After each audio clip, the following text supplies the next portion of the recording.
గంగవరం మండలంలో సర్పంచ్ పదవీకాలం ముగిసిన సందర్భంగా సర్పంచ్ ఉప సర్పంచ్ వార్డు సభ్యులకు సన్మాన కార్యక్రమం నిర్వహించారు. ఈ కార్యక్రమంలో గ్రామస్తులు అధికారులు పాల్గొన్నారు. ఈ సందర్భంగా సర్పంచ్ చంద్రమ్మ మాట్లాడుతూ తనను ఎన్నుకున్న గ్రామ ప్రజలకు ఎల్లప్పుడూ అందుబాటులో ఉండి అనేక సేవా కార్యక్రమాలు చేపట్టినట్లు తెలిపారు. ఇంకా చేయాల్సిన పనులు కొన్ని వరకు మిగిలిపోయాయని, ముఖ్యంగా డ్రైనేజీ రోడ్ల అభివృద్ధి కొన్ని గ్రామాల్లో పూర్తి చేయాల్సి ఉందని పేర్కొన్నారు. ఉప సర్పంచ్ మంజునాథరెడ్డి మాట్లాడుతూ తమ పదవి కాలంలో గంగవరం పంచాయతీ అభివృద్ధి దిశగా ముందుకు సాగిందని అన్నారు. తాగునీటి సమస్యను పరిష్కరించడంతో పాటు రోడ్లు, డ్రైనేజీ వంటి మౌలిక వసతులు మెరుగుపరిచినట్లు వివరించారు. తమకు సహకరించిన అధికారులు, సిబ్బందికి కృతజ్ఞతలు తెలిపారు. సర్పంచ్ కుమారుడు రెడ్డి ప్రసాద్ మాట్లాడుతూ తన తండ్రిని కోల్పోయిన సమయంలో గంగవరం ప్రజలు తనను కుటుంబ సభ్యుడిలా ఆదరించారని తెలిపారు. గ్రామ అభివృద్ధికి అందరితో కలిసి పనిచేసినట్లు చెప్పారు.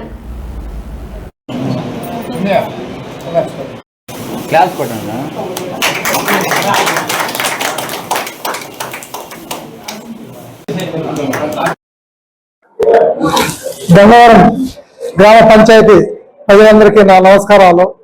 మేము 2021 నుంచి ఈరోజు అనగా 2026 ఏప్రిల్ 1 ఈ సమావేశం జరుగుతుంది. దీనికి వార్డు సభ్యులందరికీ 16 మంది వార్డు సభ్యులతో కలిసి మేమందరూ కలిసి మా గ్రామ పంచాయతీని ఎన్నో విధాలుగా అభివృద్ధి చేశాము. దానికి నిదర్శనంగా ఏ ఊర్లో అయితే కాలువలు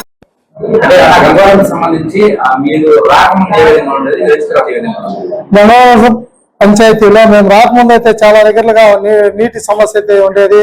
కాలువలో మురికి నీటి కాలువ సమస్య ఉండింది, రోడ్ల సమస్య అయితే ఉండింది. మేము వచ్చినాక ప్రతి ఊరికి అన్ని కాలువలు అయితేనేమి, కరెంటు సౌకర్యము, నీరు సౌకర్యము అన్ని మేము కల్పించాము.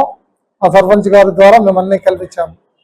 అంటే ఇప్పటికి కాలం అయిపోయింది, ఇంకా ఉంటే ఈ పనులు చేసేవి ఉన్నాయండి.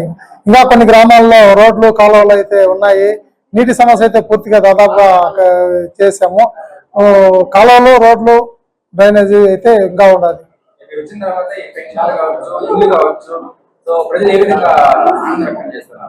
అంటే మేము గత 2021 సంవత్సరంలో ఎన్నిక కాబట్టాము.